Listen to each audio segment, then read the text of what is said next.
Hello everyone, welcome back to my YouTube channel. आज हम discuss करेंगे इंटीग्रल इक्वेशंस के बारे में और आज जो हम पेपर डिस्कस करेंगे that will be gate 2003।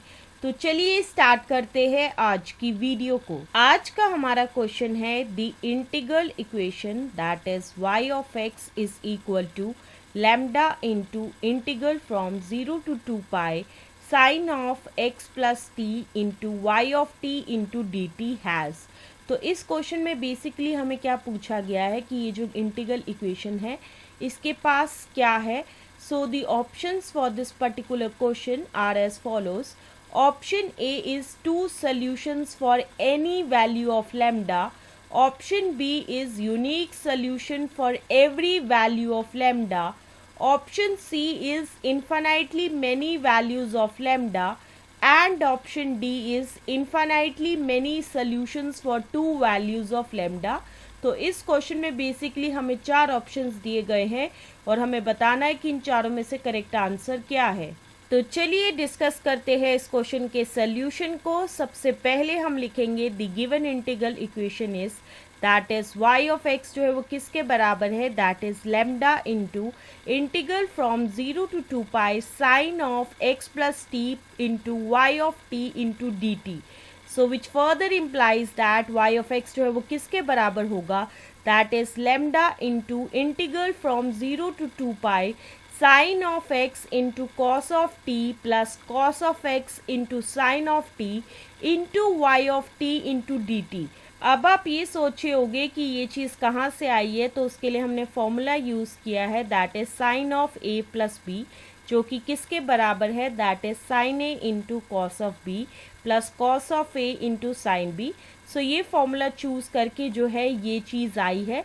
So which further implies that Y of X जो है वो किसके बराबर है, that is lambda into sine of X into integral from 0 to 2 pi cos of t into y of t into dt plus lambda into cos of x into integral from 0 to 2 pi sin t into yt into dt। और हम मान के चलेंगे कि ये जो है equation number 1 है। इस केस में जो है हम क्या करने वाले हैं कि हम मान के चलेंगे कि c1 जो है वो किसके बराबर है, that is integral from 0 to 2 pi cos t into yt into dt। और हम मान के चलेंगे कि ये जो है इक्वेशन नंबर 2 है। और साथ ही साथ एक और चीज़ हम मान के चलेंगे कि C2 जो है वो किसके बराबर है, that is integral from 0 to 2 pi sine t into y t into d t. और हम मान के चलेंगे कि ये जो है इक्वेशन नंबर 3 है। सो नाउ फ्रॉम इक्वेशन 1 से हमें क्या मिलेगा, that is y of x जो है वो किसके बराबर होगा, that is lambda into C1 into sine x plus lambda into C2 into cos of x. और हम मान के चलेंगे कि ये जो है इक्वेशन नंबर 4 है। अगर हम y को जो है इन टर्म्स ऑफ t लिखेंगे तो उस केस में y ऑफ t जो है वो किसके बराबर होगा, that is lambda into C1 into sign t plus lambda into C2 into cos of T. और हम मान के चलेंगे कि ये जो है इक्वेशन नंबर 5 है।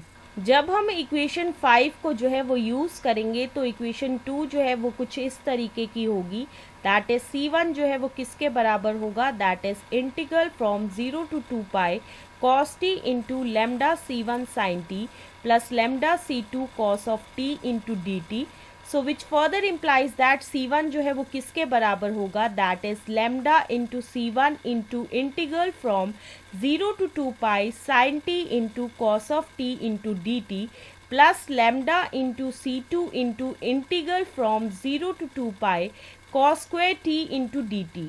विच further implies that C1 is equal to किसके बराबर होगा, that is lambda into C1 divided by 2 into integral from 0 to 2 pi sine of 2t into d t plus lambda into C2 divided by 2 into integral from 0 to 2 pi 1 plus cos of 2t into d t.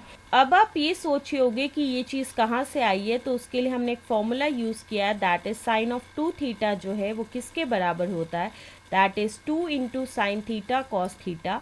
और साथ ही साथ एक और formula हमने use किया है that is cos of 2 theta जो कि किसके बराबर होगा, that is 2 into cos square theta minus 1 के बराबर होगा। सो इसी वजह से जो है ये चीज़ आई है। विच फर्दर इम्प्लाइज दैट C1 जो है वो किसके बराबर होगा, that is lambda into C1 divided by 2 into minus of cos of 2t divided by 2, जहाँ पे t की वैल्यू जो है वो वैरी कर रही है 0 से 2 पाई, plus lambda into C2 divided by 2 into T plus sine of 2t divided by 2, जहाँ पे t की वैल्यू जो है वो वैरी कर रही है 0 से 2 पाई की तरफ. So which further implies that C1 जो है वो किसके बराबर होगा, that is lambda into C1 divided by 4 into minus 1 plus 1 plus lambda into C2 divided by 2 into 2 pi. अब आप ये सोचे होंगे कि ये चीज़ कहाँ से आई है, तो उसके लिए हमने एक फॉर्मूला यूज़ किया है, that is sine of n पाई जो है वो 0 के बराबर होता है फॉर ऑल n, और साथ ही साथ कॉस ऑफ n पाई जो है वो 1 के बराबर होता है अगर n जो है वो एक इवन नंबर है. सो इसी वजह से जो है ये चीज़ आई है. So which further implies that C1 जो है वो किसके बराबर होगा, that is lambda into C2 into pi. अब हम क्या करेंगे कि इसे ट्रांसपोज करेंगे इस तरफ. सो उससे हमें क्या मिलेगा, that is C1 minus lambda into pi into C2 is equal to 0 के बराबर होगा, और हम मान के चलेंगे कि ये जो है इक्वेशन नंबर 6 है. अब हम दोबारा से इक्वेशन 5 को जो है वो यूज़ करेंगे, तो उससे इक्वेशन 3 जो है वो कुछ इस तरीके की होगी, दैट इज C2 जो है वो किसके बराबर होगा, that is integral from 0 to 2 pi sine t into lambda C1 sine t plus lambda C2 cos of t into d t. So which further implies that C2 जो है वो किसके बराबर होगा, that is lambda into C1 into integral from 0 to 2 pi sine square t into d t plus lambda into C2 into integral from 0 to 2 pi sine t cos t D t. So which further implies that C2 जो है वो किसके बराबर होगा, that is lambda into C1 divided by 2 into integral from 0 to 2 pi 1 minus cos of 2t into d t plus lambda into C2 divided by 2 into integral from 0 to 2 pi sine of 2t into d t. अब आप ये सोचे होगे कि ये चीज़ कहाँ से आई है, तो उसके लिए हमने फॉर्मूला यूज़ किया है, that is cos of 2 theta जो है वो किसके बराबर होता है, that is 1 minus 2 into sine square theta, और साथ ही साथ एक और फॉर्मूला हमने यूज़ किया है, that is sine of 2 theta जो है वो किसके बराबर होगा, that is 2 into sine theta cos theta. So which further implies that C2 जो है वो किसके बराबर होगा, that is lambda into C1 divided by 2 into t minus sine of 2t divided by 2, जहाँ पे t की वैल्यू जो है वो वैरी कर रही है 0 से 2 पाई plus lambda into C2 divided by 2 into minus of cos of 2t divided by 2, जहाँ पे t की वैल्यू जो है वो वैरी कर रही है 0 से 2 pi. So which further implies that C2 जो है वो किसके बराबर होगा, that is lambda into C1 divided by 2 into 2 pi plus lambda into C2 divided by 2 into minus 1 by 2 plus 1 by 2.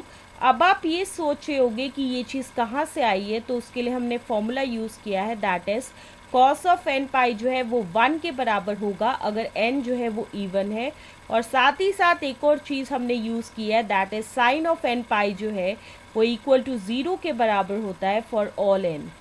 So which further implies that C2 जो है वो किसके बराबर होगा, that is lambda into C1 into pi.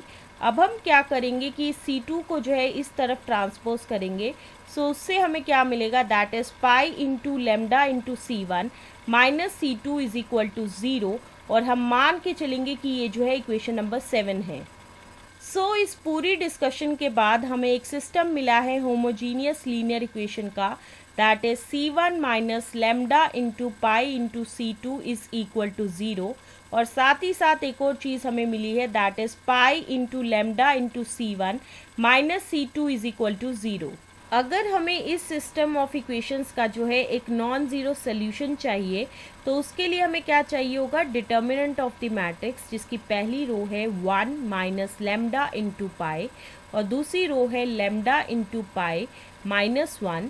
इसका जो determinant है वो 0 के बराबर होगा.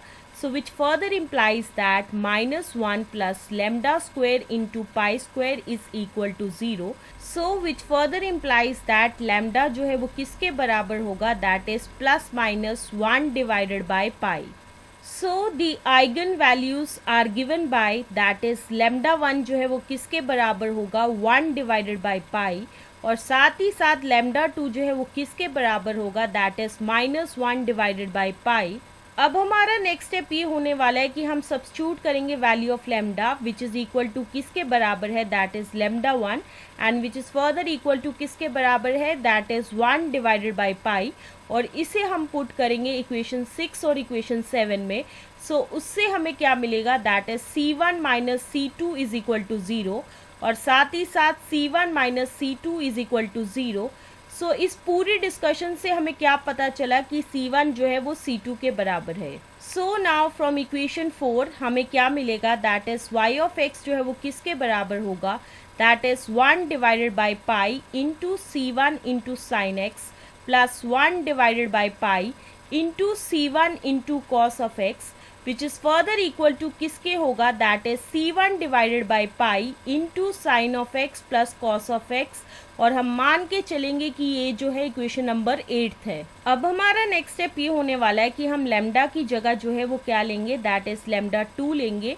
सो विच इज फर्दर किसके बराबर है, दैट इज -1 डिवाइडेड बाई पाई, और हम इसे किस में लेंगे, दैट इज इक्वेशन नंबर 6 और इक्वेशन नंबर 7 में लेंगे. सो उससे हमें क्या मिलेगा, that is C1 plus C2 जो है वो 0 के बराबर है, और साथ ही साथ C1 प्लस C2 जो है वो 0 के बराबर है. सो इस पूरी डिस्कशन से हमें क्या पता चला कि C2 जो है वो किसके बराबर है, that is minus of C1 के बराबर है. So now from equation 4 we get that is y of x जो है वो किसके बराबर होगा, that is -1 divided by pi into C1 into sine x minus 1 divided by pi into minus of C1 into cos of x. So which is further किसके बराबर होगा, that is minus of C1 divided by pi into sine of x minus cos of x, और हम मान के चलेंगे कि ये जो है इक्वेशन नंबर 9 है. So now from equation 8 and equation 9 से हम ये कॉन्क्लूड कर सकते हैं that is given integral equation के पास जो है इनफाइनाइटली मैनी सोल्यूशंस है फॉर 2 वैल्यूज ऑफ लेमडा. सो इसी वजह से जो है ऑप्शन डी जो है वो बिल्कुल सही है. So that's why option D will be the answer of this question. So this is the explanation to this particular question, and with the explanation of this question, this is the end of this video. Stay tuned for the next video.